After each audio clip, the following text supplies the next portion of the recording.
ça requiert de la patience auprès de vous, supporters. C'est-à-dire, seriez-vous prêts à être patient et à attendre que les résultats ne seront pas pour tout de suite, mais dans 6, 7, 8, 9, 10 ans?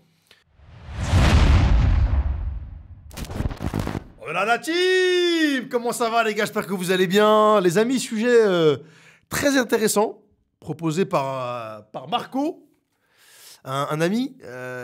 J'étais parti sur un autre sujet, finalement j'ai rétropédalé. Là, étant donné qu'on arrive à un tournant du projet Paris Saint-Germain, avec le départ de Kylian, qui désormais est acté, voilà, il a pris la parole publiquement via son compte Twitter vendredi dernier pour annoncer qu'il mettait fin à son aventure parisienne, qu'il ne prolongeait pas l'aventure au sein du club francilien. On va en parler ensemble. On va pas parler de ça, on va parler surtout de l'après. Forcément, la question se pose, quid du projet parisien, quid de la suite, quid de des décisions des dirigeants par rapport à la politique sportive, à la politique, on va dire, économico-sportive. Et c'est vrai que la question se pose, hein. La question se pose, j'étais passé totalement à côté de ça. C'est-à-dire que là, si on reprend un petit peu, si on retrace, on rétropédale, on va dire depuis l'arrivée des décideurs qataris au Paris Saint-Germain en 2012. Donc voilà, 2011-2012, investissement pharaonique, arrivée de pléthore de joueurs, Maxwell, Mota, Thiago Silva, Zlatan, Beckham, voilà, tout le monde y est passé. Voilà, c'était une politique très capitaliste, basée sur le résultat immédiat.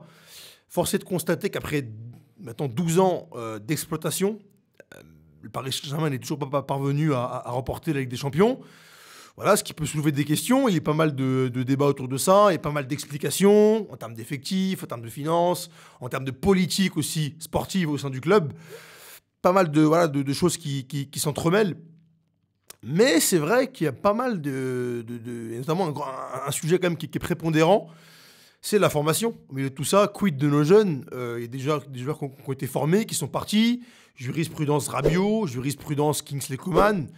Pas mal de joueurs comme ça qui sont nés, on va dire, sous pavillon Paris Saint-Germain et qui sont depuis partis et qui ont en tout cas explosé ailleurs. Depuis, il y a des joueurs quand même qui ont émergé, sans véritablement confirmer. D'autres sont partis, voilà. Il n'y a jamais eu effectivement de réelle politique basée sur la formation. Donc les gars, la question se pose.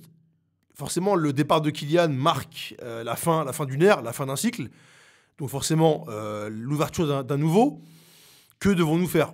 Vraiment, je vous pose la question, que devons-nous faire? Est-ce qu'on ne doit pas finalement se dire, voilà, on a investi massivement sur des joueurs confirmés, des joueurs qui étaient aussi rassasiés, qui avaient tout gagné, Messi, Ramos, voilà, qui arrivent au Paris Saint-Germain avec plus cette faim, c'est-à-dire que leurs plus belles années étaient derrière eux, ils n'avaient plus cette faim, voilà, cette détermination pour aller chercher des titres.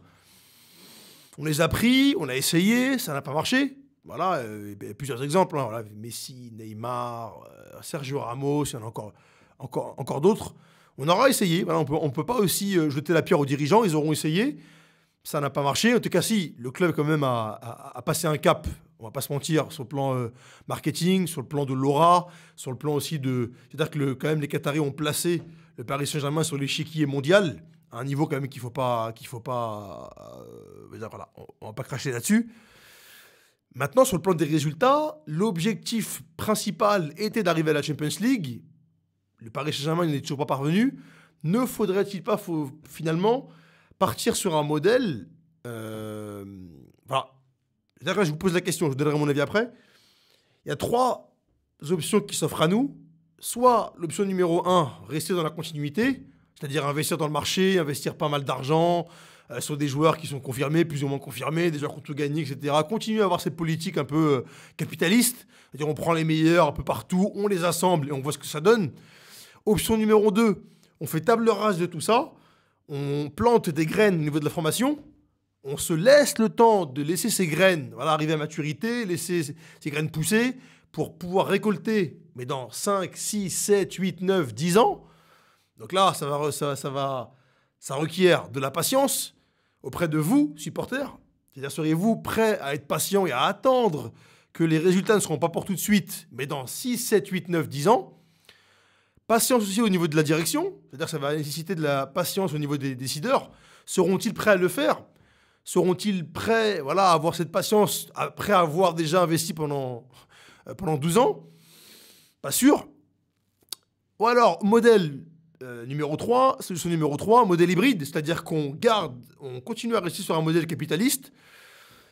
Et là, on partirait sur un modèle semi-capitaliste, c'est-à-dire on continue à investir sur le marché en achetant des joueurs confirmés, mais qui, voilà, forcément coûtent cher, tout en incorporant un investissement aussi, massivement dans la formation, c'est-à-dire qu'on aurait plusieurs sources de développement. C'est une possibilité. Vraiment, je vous pose la question. Honnêtement, moi, je vais vous donner mon avis. Effectivement, il faut donner de la place. Il faut faire de la place pour la formation. Il faut laisser le temps au temps. Il faut planter des graines au niveau de la formation. Ça, c'est indéniable. Moi, j'opterais plutôt pour un modèle, on va dire, hybride. C'est-à-dire continuer à quand même prendre 2-3 joueurs confirmés. Mais là, bien évidemment, en étant intelligent. Voilà, en prenant pas le chéquier, en faisant pas n'importe quoi, des chèques comme ça, des chèques un peu à n'importe-pièce, en prenant le temps de voir sur quel joueur investir, quitte à ce que l'on investisse que sur 1-2 joueurs, voire même un seul joueur par an, à très haut niveau, là, sur lequel on va peut-être surpayer. Mais, et d'un autre côté, en investissant massivement dans la formation, voilà, moi je pense que c'est le modèle pour moi qui me paraît le plus réalisable, en tout cas à court terme. Après, je dis ça compte tenu, encore une fois, des 12 ans déjà de l'actif de 12 ans qu'on a depuis 2011. C'est-à-dire que pour moi, les Qataris, je pense qu'ils ne seront pas aussi patients que ça. Et si on prend, cet existant, on est obligé pour moi de partir sur un modèle hybride. Après, c'est vrai qu'effectivement aussi, le modèle numéro 1, à savoir all-in, tapis sur la formation, plus de bling-bling, plus de joueurs voilà, sur lesquels on va investir massivement, ça peut être intéressant aussi. C'est-à-dire que là aussi, on investit, c'est vrai que là, il n'y aura peut-être pas de résultats pendant 5, 6, 7, 8, 9, 10 ans. Ou alors peut-être qu'on va se tromper, il y aura des résultats bien avant.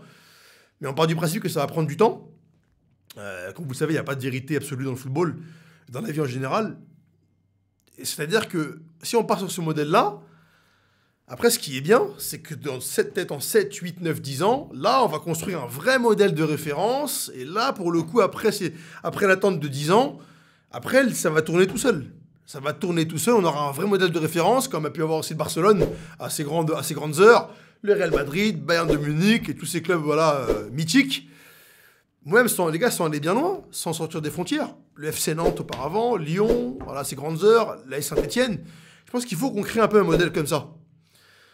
Donc moi, j'opterais pour le modèle hybride et à la fois, le modèle numéro 1 aussi me plaît beaucoup, c'est-à-dire voilà, faire table rase de tout ce qu'il y a pu y avoir ces 10 dernières années, tout, voilà, planter plein de graines, attendre des années avant que ça pousse et après, avoir une récolte cash machine, une vraie récolte, c'est-à-dire avec des vrais talents sur lesquels on va investir et qui vont composer l'équipe de demain.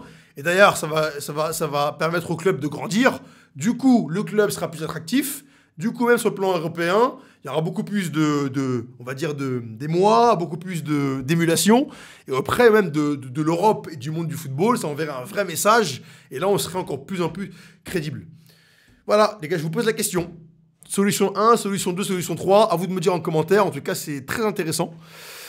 C'est-à-dire qu'en même temps que je vous parle, je réfléchis. Parce que pour moi, c'est dur d'avoir une idée arrêtée par rapport à ça. Mais en tout cas, voilà, il y a matière à réflexion. Pour le coup, là, on soulève un lièvre, un vrai lièvre avec ce débat. Je vous laisse à vos commentaires. N'hésitez pas à me donner votre avis. Et les gars, je vous dis à très très vite. Ciao.